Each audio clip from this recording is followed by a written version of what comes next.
Well, welcome everybody. I'm glad that you were able to attend this on a Saturday morning. We appreciate you being here. Did you know that we're in the middle of something that we've never been through before? I mean, your parents haven't, your grandparents have, and probably your kids will never be going through this. This is something that's just happening now in Canada, in the United States, and around the world. Wow, I don't even know. People are mystified. They don't even know where to turn. I'm talking about the greatest generational wealth transfer. You're here because you want to protect your estate. I'm Linda Levesque with Levesque Wealth, and my partner Dan is also here, Dan Farron, and we're experts in planning and helping people to make sure they do the right thing when it comes to protecting their estate. Almost $1 trillion between now and 2026 is going to be moving over to your kids, your grandkids, and wherever else that you want to choose to put your money. But you've got to set that up properly. And I know that's why you're here this morning. So of course we have to give a disclaimer. We are not lawyers, accountants.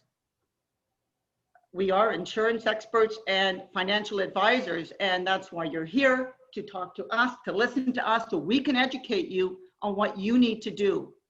But don't do it alone. Make sure that you have the right experts there to help you. When you hear the words estate planning, everybody thinks of death and, of course, taxes. We know ultimately we're all going to die, but we also know we can't escape the tax man.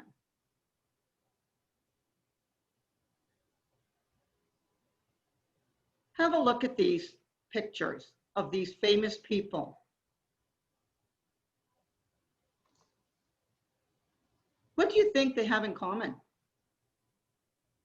They all died without a will. Some of these people have had their estates tied up for years. Death and taxes. We don't know when we're going to die, but we know our estates are going to have to pay a lot of taxes and more if it's not set up properly. But you have choice and control. So Stephen Covey, who wrote The 7 Habits of the Highly Effective People, said, begin with the end in mind. Think about that for a minute. What would you like to happen? You know that there's going to be an ending. Think about that and begin with that. Because you have the right and the opportunity to control everything from beyond, as long as you set it up properly now. So what kind of a legacy do you want to have? What's important about money to you?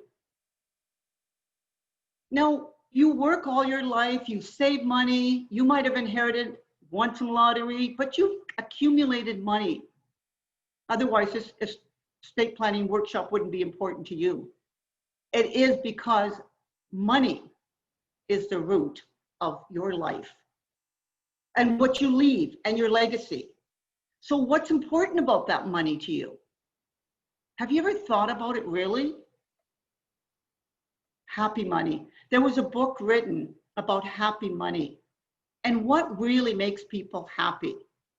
I mean, if you're going to accumulate all this money all your life, what's it for? Well, maybe you want to buy experiences, because in having happy money, you can buy things, but experiences can last a lifetime of memories. Sometimes you just want to treat yourself.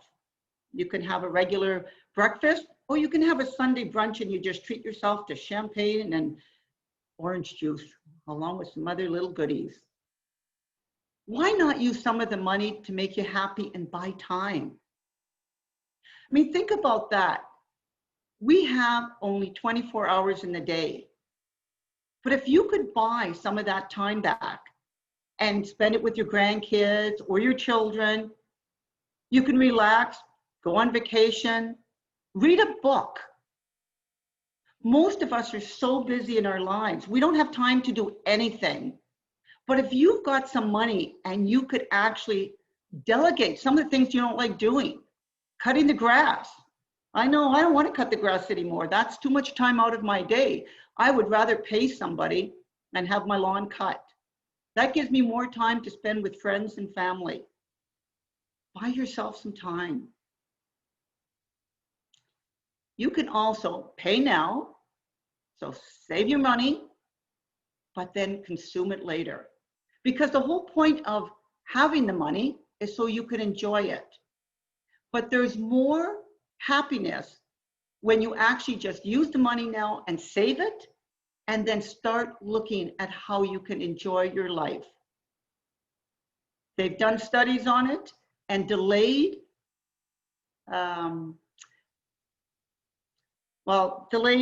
gratification is more beneficial to people waiting. If you just have it now, because a lot of people, they live today, they want it all now. But then later on, they don't have anything left. So if you can accumulate, because time, you can accumulate money, and at that point in the future, you've got so much more, and you've got more that you can leave your kids and enjoy with your kids. But invest in others. Dan and I do a lot of financial planning for grandparents that want to leave money for their grandchildren. They'll set up education funds. They'll do all kinds of stuff, but it makes them happy that they're in a position to do that. Because most people, when they're going through life, they're stretching the dollar just to make sure that they can support their families. They're working hard. They're not able to do a lot of the stuff that when they come to this point in their life, their gratification is investing in their family. And so we have a lot of grandparents that will set up education funds and other things. So the question that I have for you, what percentage of adult Canadians with living parents now have actually met to discuss their parents' funeral plans? How many do you think? Just think of a number in your head. 43%. Not even half of the people have even discussed with their parents what they want done at their funeral. Well, here's another question. What percentage of adult Canadians with living parents have met to discuss the family estate? Do you know that most families have not discussed anything with their kids? It's like a big, deep, dark secret. And why? Everybody needs to know what you really want done. But yet, most people are not doing it. 27%, that's it, have ever talked about the estate with their family. 27%. That's barely over a quarter of people out there, 1 in 4. Another question. What percentage of millionaires don't have a will, a healthcare proxy, or a trust? And you're talking people that have loads of money. This should all be in place. 37%. And when I showed you the slide in the beginning, when you saw all of those famous people with multi-million-dollar estates, we all know we're going to die. The problem is we don't know when we're going to die. So why not take care of that now? Why not have it set up properly and not leave things to chance? Another question for you. What percentage of Canadians don't even have a last will and testament? 62% of Canadians don't have. And Dan and I can attest to that, because in our client base, we're always asking clients, do you have your will? Do you have your will? And yeah, well, it's on our list. We're going to get to it. Next time we meet, do you have your will? No, we will. We're going to make the appointment. I had a client just tell me yesterday, and she said, when I asked the question, she said, yes, but I told my husband, because we've been putting it off for so many years, their kids are all adults now, and she just said, I made the appointment, we're getting it done. But most people don't even want to think about the will. And yet, if you had the will done, you can forget about it. And maybe just look at it every 3 years to 5 years to make sure it's still exactly what you want. because sometimes things will change. You might have additional children, you might have a falling out with somebody, you might have a charity that all of a sudden means so much to you that you want to include that. So you just review the will once in a while. But why not get it done so you can forget about it? But most Canadians don't even want to face the fact that they could die. My father died at 50. He didn't die with a will. Now, in one way, you could say he was lucky because he didn't have a whole lot. And what he did have was the family home, and my mother was still alive, and that just became hers. But really, my father never thought he would die. And at 50, you don't expect it. But nowadays, you're hearing about a lot of healthy people, and they're dropping dead in their 40s and 50s. And I had somebody yesterday, a friend actually, telling me that a buddy of his died when he was 52, had everything going for him, everything, and lots of money, and he just dropped dead one day in the shower. So what percentage of Canadians have an out-of-date will? So you already know most Canadians don't even have a will. But 12% of those people that have a will, they're out of date. And I know that sometimes people always say, and we get this, Dan and I, we get a lot of people saying, well, I have a will, I have a will. Yes, but have you looked at it in 30 years? Just make sure it's still what you want to happen. So you've got some questions to ask yourself. Sorry about that. Could you outlive your money? Is it possible today that you could outlive your money? Because, you know, in the old days, planning was easy. You could plan your retirement and never worry about running out of money. And the reason is because you usually would have died within a couple of years of retirement. Some people never collected their first check before they actually died. So we didn't have to worry about a lot of financial planning in the old days. But now, people are living to be 100 and beyond. So you have to make sure that whatever you do is also set up properly.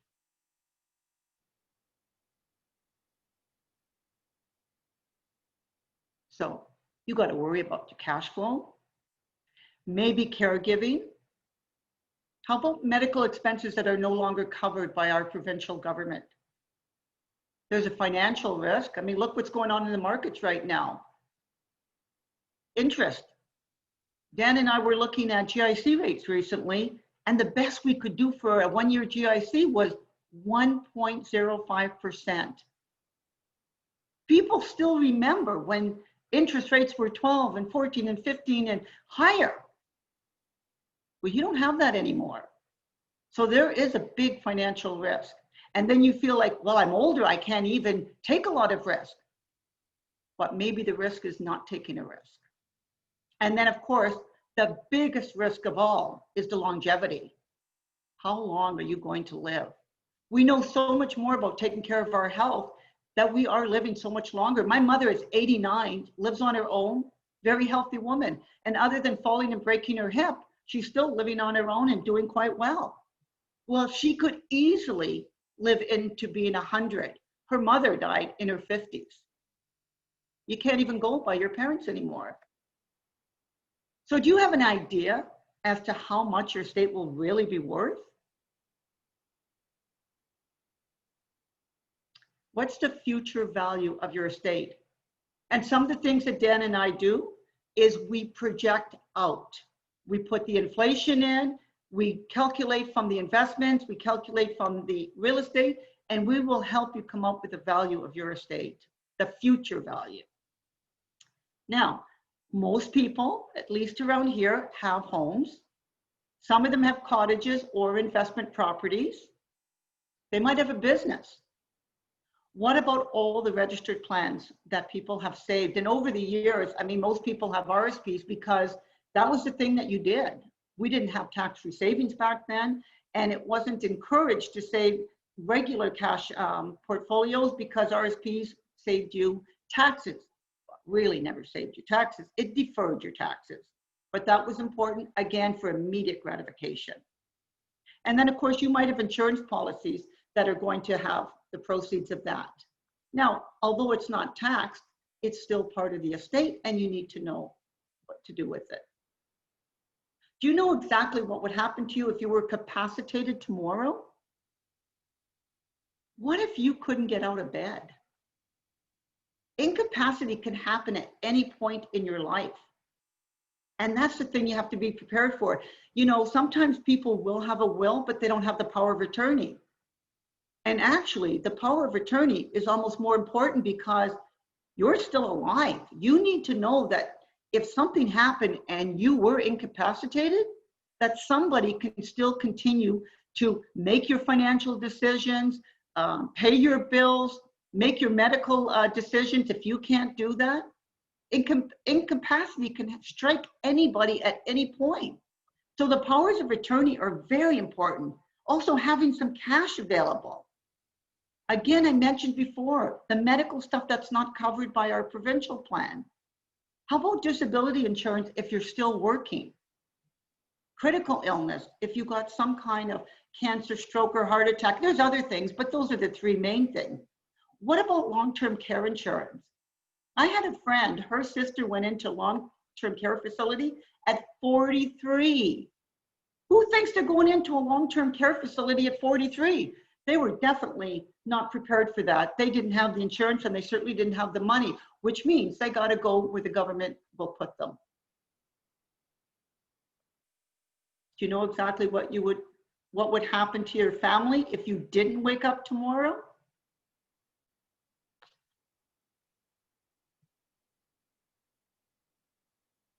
You need an estate plan. And it's what Dan and I do.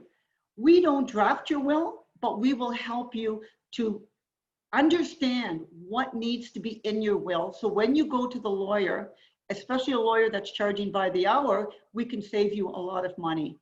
Dan and I have had a lot of experience doing that for me, 30 years, and Dan has been in the financial industry for many, many, many years, dealing with this stuff. But in the last 10 years specifically, dealing with clients and this, and we've both seen what happens when people don't have a will. And matter of fact, even people that have a will sometimes will have a challenge because, again, their wills are so outdated. They didn't bring them up to date thinking they're done. But we will help you with that. We don't want our clients dying intestate because there's a lot more complications, a lot more challenges, and things will take a lot longer to wind up. When we get accounts, a lot of times this has happened, Dan and I will be looking at the statements and there's not even a beneficiary where beneficiaries are allowed. And we're thinking, how come there's no beneficiary? We want to know if there's a story. And the client will say, well, I don't know, because they don't look. And their other financial institutions just didn't even do anything. Sometimes it would be like we have to explain the difference between this successor holder and a beneficiary, because on an estate for a husband and wife or common law situation, we don't want a beneficiary. You want a successor holder. That means the money can just roll over. And other institutions and advisors are not always telling clients that, and it's costing them money, extra money for nothing. Are you self-insured? Or you actually have life insurance? Because everybody's got a need. Not everybody can qualify though. You got to do that when you're healthy. You need to do that now. Who do you have to support now and in the future?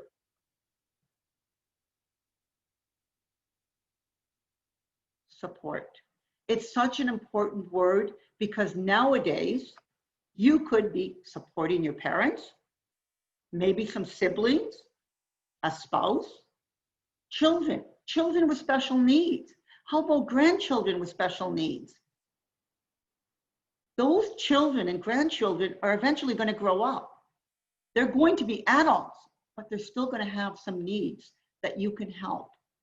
And if you set up your estate properly, they won't be losing money. They won't be leaving money on the table because of certain provincial benefits that they get because you've set your estate up properly. And part of that is when we get into trust and dealing with Henson Trust. We're not getting into all of that today. And if there's anything that resonates with you at any point, You can go into the chat box and you're going to see that we have our calendar there. You can go into the website. You can book appointments while you're thinking about it, because all of these are free. Dan and I are going to give anybody that's on this webinar an opportunity to ask all the questions they want. There's no cost and no obligation. We're not selling anything. As you know, we're here to educate. But while we're going through this and you're thinking of something, oh my God, I got to ask about this in my family. This is going on. Are you part of a blended family? My sister's been married 3 times. She's got kids in her first marriage. He's got kids from his first marriage. Well, actually, she's got kids from her first marriage, her second marriage, and her third marriage, they don't have any kids. But it is part of a big group now because he's got his own kids, she's got her own kids. How do you deal with that? We have a situation right now with clients, even though they're in a blended family, been together for almost 25 years, they're still having issues with the estate. And why? Because they can't agree where the money's going to go. Everybody thinks that their kids are the most important, and they are. But as a family now, you've got to come to a different agreement for each other and to make sure that both families are treated fairly in the estate. So there is all kinds of things that are involved: separation agreements, divorce settlements, financial obligations, insurance obligations, marriage contracts, cohabitation agreements, the net family property. What's all this? What do you have to do with all this? In a blended family, it could be a lot of complications. So how important is it to be able to help your children or grandchildren financially? For most of us living here in the Toronto area, it's very, very expensive to get ahead. There's still a lot of children living at home, or now parents have set up an apartment in the basement because they can't afford to go anywhere. They can barely make it from pay to pay and then try to save for their own futures. And if you have it, how important would that be for you to help them?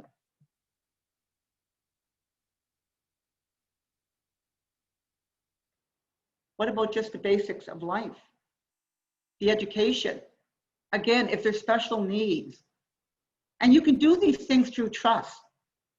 And again, especially if you've got children or grandchildren with special needs, there's things out there that a lot of people don't know. Dan and I do a monthly newsletter, and we talk about some of these things. And in, I think, October, we're going to be talking about registered disability savings programs, because there is more and more people that have disabilities, but we know that they won't ever have the opportunity to save working from the type of job that they can get. And now the government has realized and actually even made it better for people that are in those situations to put money away for their future, and the government will match almost 3 to 1. That's money, free money on the table, and you have to take advantage, but you have to know about it. But also you have to make sure that when you set up your estate, you're doing it properly. So again, they're not losing out on what you're trying to leave behind. So what's the legacy going to be? Is it going to be now, or is it going to be later? What about a charity or an institution that you really care about? Jen and I have a client right now, and she doesn't have any immediate family, and she lost her husband a couple of years ago. There's only her left. And so a friend of hers talked to her about what she wanted to do with her estate. And this client loves art. She draws, she does all kinds of different crafts, but she was always a painter, not just charcoal, but pencil. She's done all kinds of stuff. Anyway, she loves art, but right now she's older and she's got problems health-wise and she can't do it. But when her friend suggested that maybe she wants to leave the money to this charity in the art to help other people be able to get the opportunity maybe they wouldn't have by having some art program sponsored, she just thought that was the best legacy that she could leave. You might have something that is really important to you.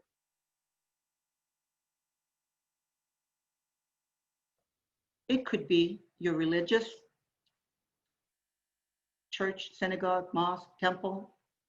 A lot of people get a lot of support from these places, and they all can use money. What about some school? Maybe your child needed extra help, and the school that they were going to, you just really felt strongly that it made a difference. Again, a charity that you really have some kind of feeling of, I want to help that particular charity because it's done something great for somebody in my family or a friend. What about a hospital that might have looked after a loved one? Again, your legacy. Is it going to be now or later? Do you know what your tax liability now is going to be? How about later? The average tax bill for a Canadian family, and this is not a huge income, but between taxes for income tax, payroll, sales tax, property taxes, you know, any kind of HST on anything else, you could be paying close to half of your money just on taxes. And the higher up that you earn, the more taxes that you're going to pay. 44% is a lot of money. And again, that's just for the average Canadian family. A lot of people are paying a lot more than that. And how do you live paying that? Well, the top marginal rate is 53.53%. Think about that. If you're making more than $220,000, you can say, yeah, that's for the rich. But if you're making more than that, you're working more for the government than you are for your own family. But when you wind up your estate, it's easy to get over $220,000 in your estate value. So the taxes later could be really high. You've got all of your registered plans, and the government treats it as if you died, you died, but you sold off everything the day before. How about the capital gains? No, it says losses in there. You could be so lucky to have some losses just because you wouldn't be paying the taxes. You could write that off against gains you had in the past or some future gains. But the capital gains, even though it's only taxed at half, is still going to come into play as if you cashed out the day before you died. And of course, we have probate taxes. You could have foreign estate taxes. We don't have estate taxes, so they say. But when you're in a marginal tax rate of 53.53%, I think we do have an estate tax. And if you don't want to be paying that much, you better make sure your estate is set up properly and that your will is current. So who's your beneficiaries? You know CRA is going to get the biggest chunk because they've got their hands out waiting for your money. Then it's the creditors. And of course, whatever's left over, that's what your estate gets. So are your estate advisors and family familiar with the duties of the position? It used to be a lot easier to be the executor or an estate trustee of an estate. And now the government in Ontario has imposed a lot more, I'll say, well, they need you to wind it up quicker. And if you don't, you could be on the hook. But not only that, there's so much to do with winding up an estate, and most people don't really understand until they go through it once. Dan and I have a client right now going through winding up his mother-in-law's estate. And she didn't have a big estate because she was elderly, living in a retirement home, and it was mostly liquid assets. And he said to us, he couldn't believe all the things that he had to do. Well, that's for an estate with really no complications and a will, but it has to be probated. And the stuff that you have to do to get a will probated and the cost of doing that. He said it made him and his wife think that they better get their estate in, I'm going to say, better order. He thought he was doing okay until he realized what was involved. And now he says, I don't want to do this to my kids. And he's doing it for his mother-in-law.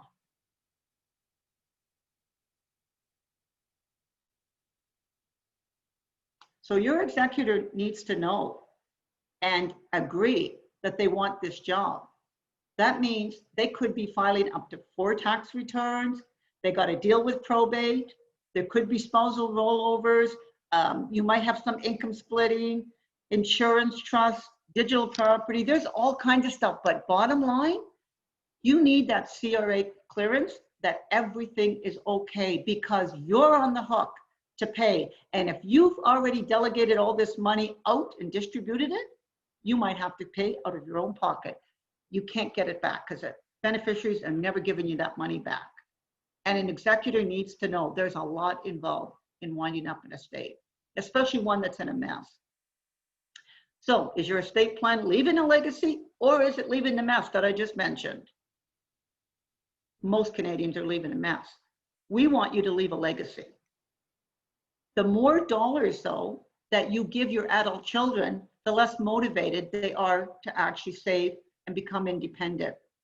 I remember many years ago having a prospect. They weren't a client yet. And when we went over all the financial planning stuff, they said, we don't have to save money. Our parents are well-to-do and we know we're going to inherit. A couple things happened.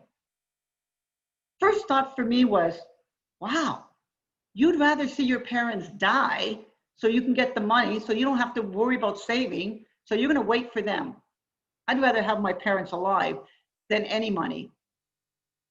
I mean, money is great, but not at the expense of losing somebody that I love dearly. The other thing was, what if your parents live really, really long?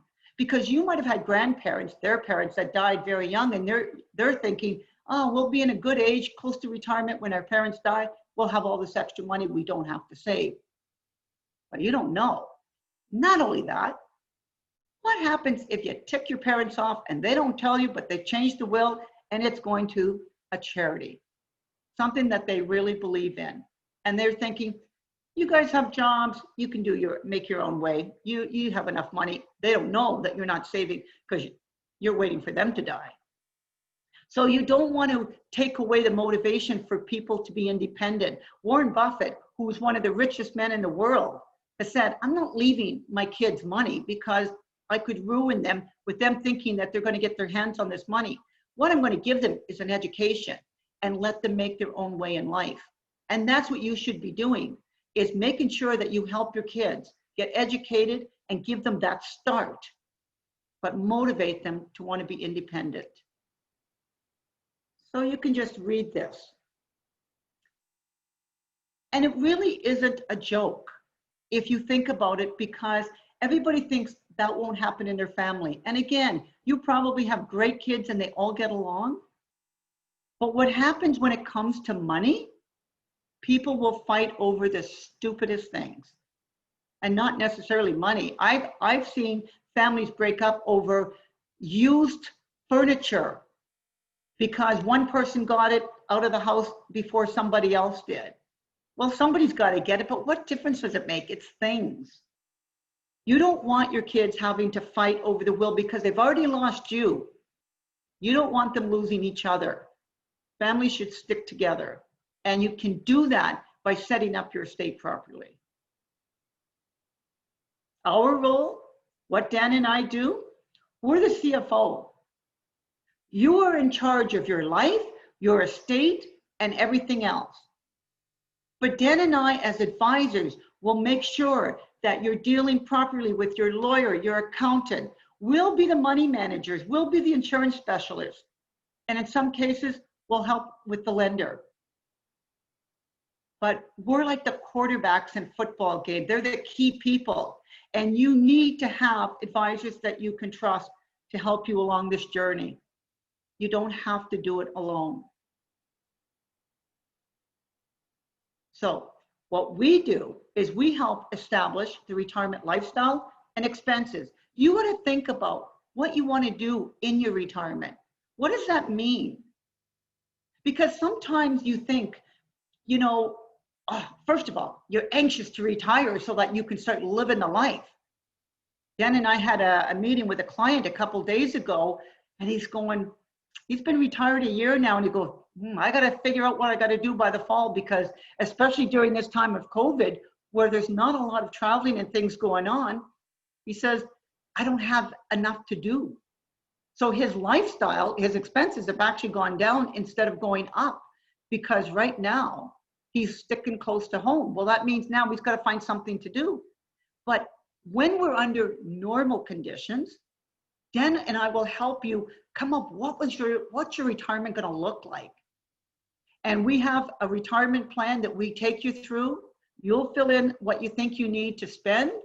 We walk you through the retirement plan, and then we set up your investments to make sure that it will fund you the income for the lifestyle that you want. We're going to help determine, though, how your estate should be distributed. We're going to formulate the strategies for that distribution so that we're saving you taxes, because that's the ultimate goal for most people. We want that tax man not to be as big a beneficiary as they are. But we also want to protect your value. And we do this with a formal estate documentation. We do the checkboxes for you. And then we continuously monitor and evaluate. Can you still continue with your lifestyle? Do we have to make any modification? Maybe there's something you want to do all of a sudden. You thought, you know what, I never thought about it, but some friends just came back from going on a cruise for a month. And I thought, I think my wife and I should do that, or my husband and I should do that. And this is something that you didn't plan. And it's like, can we afford it? Well, that's what Dan and I do. We tell you whether or not you can do that. And we want to make sure that that can happen, because you need to live your retirement lifestyle the way you want. We get one kick of the can, and you got to do it in your choice. But remember, it's happy money. Remember, experiences, treating yourself, buying time, of course, delaying gratification, and of helping other people. So what's your next move? Taking action. Because if you don't take action, nothing changes. So what we're going to do is, in a minute, we're going to, if you have any questions, we're going to be talking about some of the questions that have come up. And then, well, we want you to know you've got to be nice to your kids too, because they could choose your nursing home. But one of the things that Dan and I want to make sure that you understand, because what we do this because we want to educate people. We want to make sure that you know what you have to do. We want to clear up confusion that you might have. We hope that you've taken away some information this morning. We're giving you food for thought. We can't give you all the answers because everybody's situation is different. But there's another reason that we think it's important, because we want to help be your guides on this journey. When we have clients for life. This isn't like you come, you meet us, and that's it.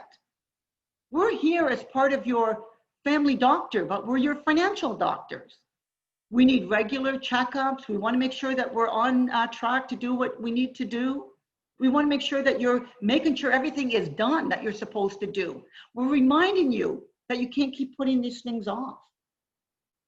So what Dan and I would like to do is you can book, and again, in the chat, you can go right on our website or on our calendar, book an appointment. But after this, if you haven't, and you just aren't sure, and maybe you feel overwhelmed, maybe you think that, well, I don't have enough money to even talk to you. We're not selling you anything. We're selling you an opportunity to get some free expert advice. This is for you. This is your time, and we will give you that hour.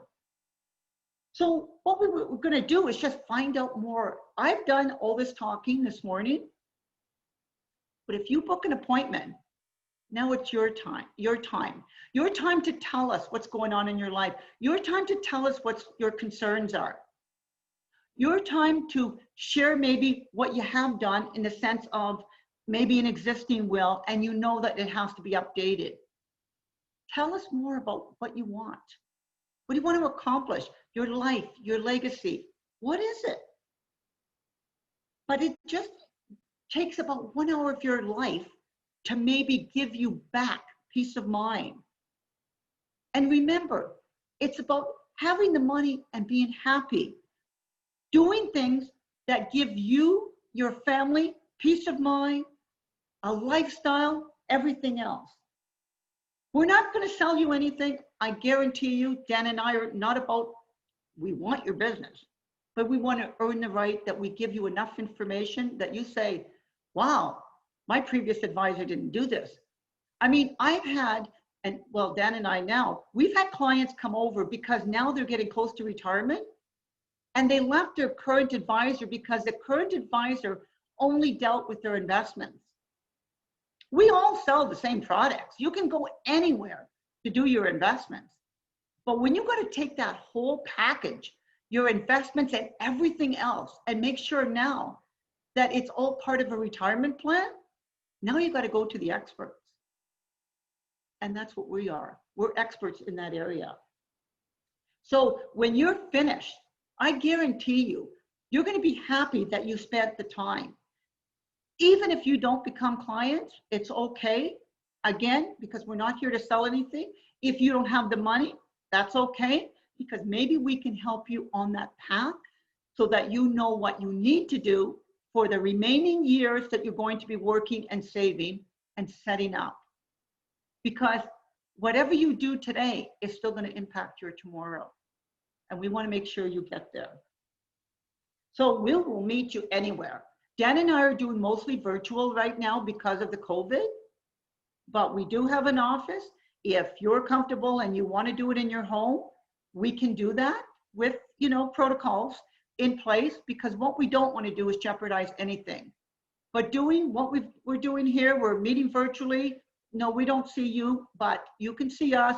When we do our virtual meetings, we see each other as if we're in the same room. We can each have a coffee in our own homes.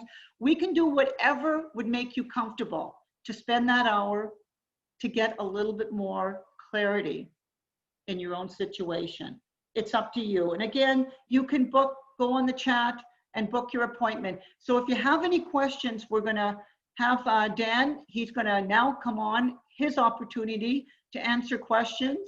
And we thank you very much for spending your morning with us. Dan? Linda, thanks for that. That was good.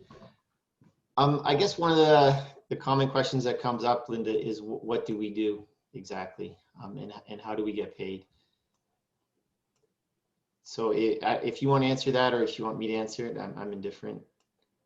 Okay, so they want to know how we get paid? And what is it exactly that we do?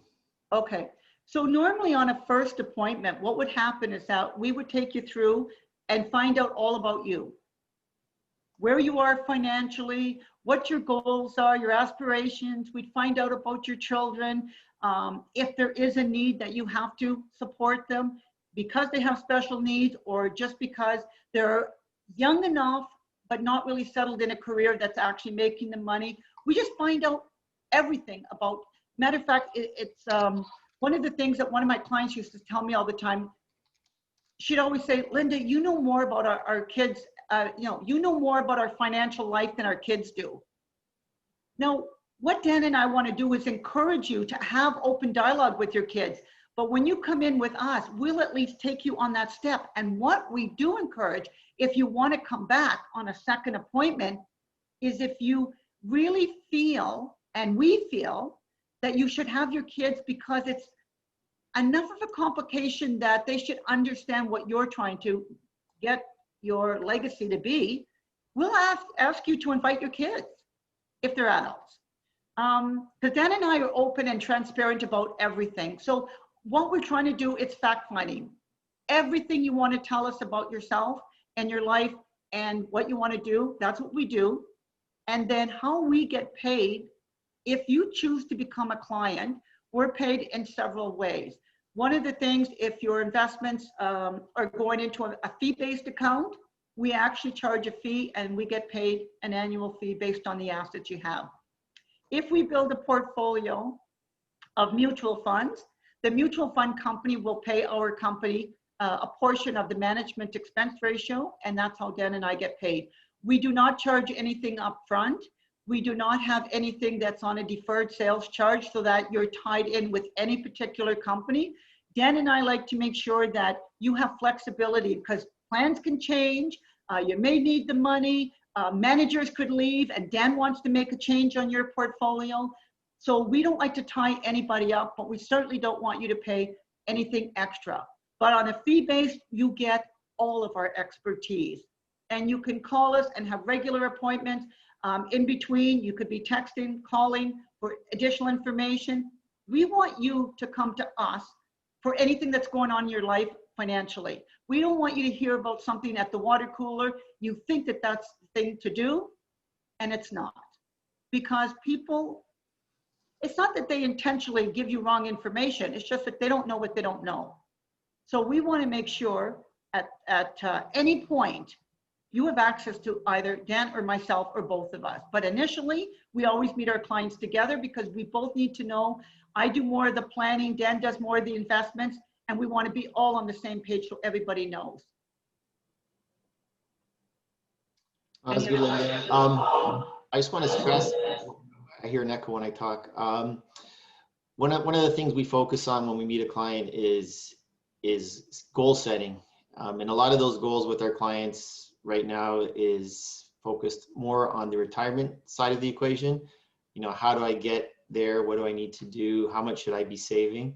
But now as our clients move through the life cycle, we are focusing more and more on the estate planning aspect, which Linda talked about today. On the investment side, I guess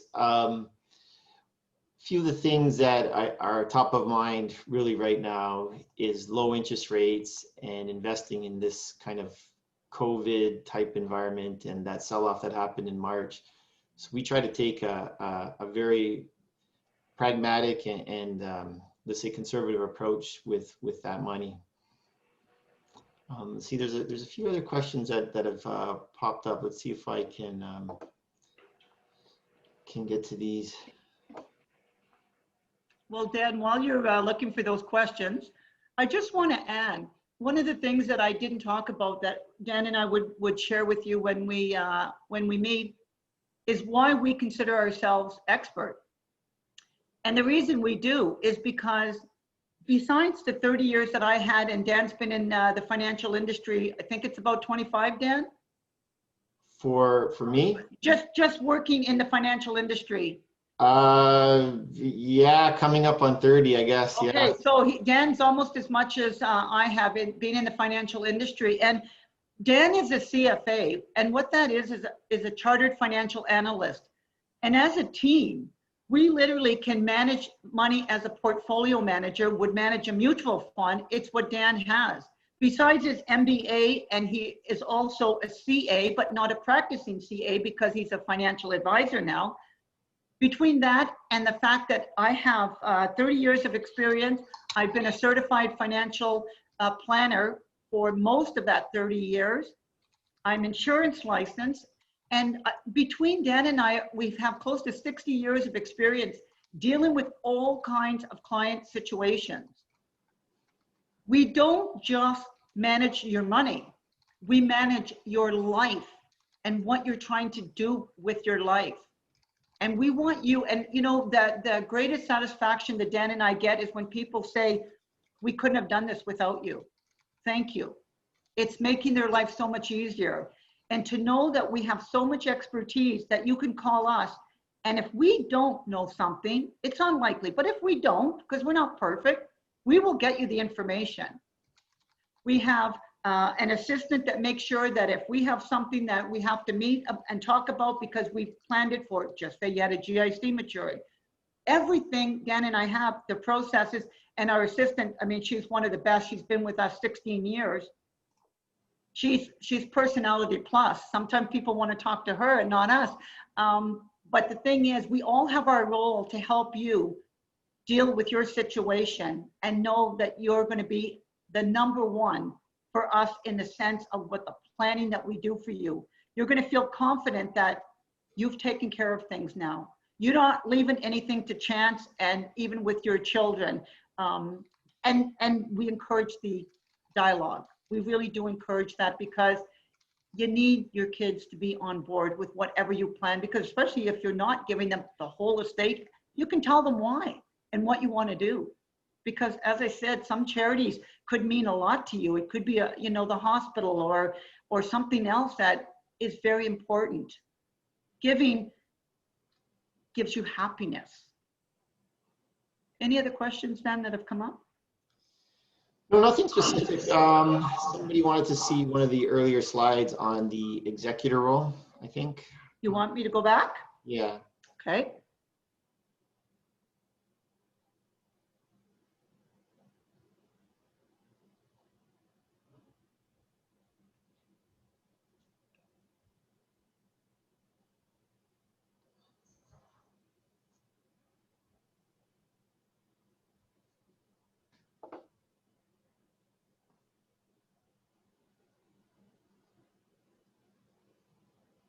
Okay.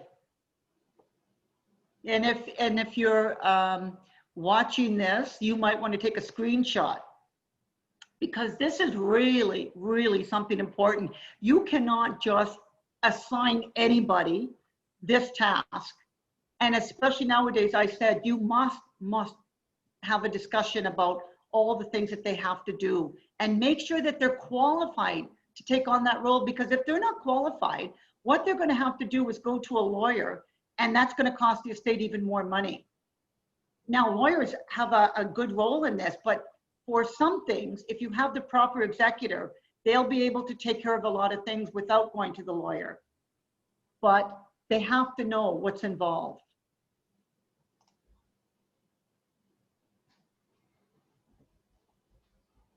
Anything else? I think that was it. I mean, Okay, so if that's it, again, Dan and I are here. We have our calendar up, and the website. If the dates on the calendar don't actually suit you, you can actually go through the website and book a special time if that's something that you would like to do. We will be following up to give you the opportunity even to ask questions when we call. We don't necessarily have to set up an appointment if that's not what you want. We're not here to force anybody. We're here to educate and help people. And so we'd like to thank you for sharing this time with us, and we will sign off. Thank you. Yeah, Have a thank nice you, everybody. weekend. Have a good weekend.